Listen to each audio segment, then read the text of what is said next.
every day Gaza changes, and my dreams change with it. And each time I make a step forward, I go back 100. I remember during the first hit of war, I was coming home from school and I'd forgotten the route, and suddenly this man stops in front of me and asks me, "Where's your house?" I told him he took me there, and I quickly went into the house and I asked my dad, "Why didn't you come get me?" And my mom said, "It's normal, dear, go study." And I told her, "There's no exams, the war started."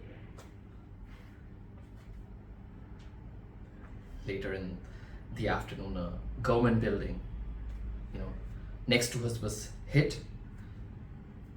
And my mom said, "It's normal. We are used to what's happening to us." And we went out running to the neighbors, each one looking out for himself. And very soon, within minutes, the neighbors and their relatives were all in my house. It was jam-packed, more than hundreds of them. And everything still remained normal for my mother.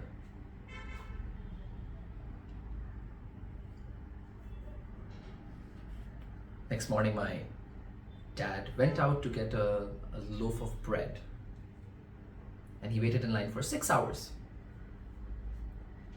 And he comes back home with that one loaf, divided between the three of us. It was way less than half a loaf each. And my mom still said, "No." In the evening, they decided to visit the hospital to see and tend to the injured, and I went with them. And what we saw were just corpses, many corpses. 4 of them on each bed, under and on top of each other. And that's when my mom said, "This is not normal."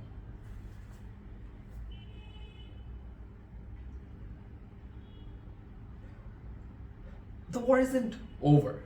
The war is big. And what I'm scared of is to grow up with it. Each time a balloon bursts, I jump. I'm scared. Each time a car hits a very strong brake, I jump 20 meters. Each time a small kid starts to yell, I start yelling with the kid. And I stay up all night waiting for that new dawn. But with each morning, I realize that this is no different from the one that just passed.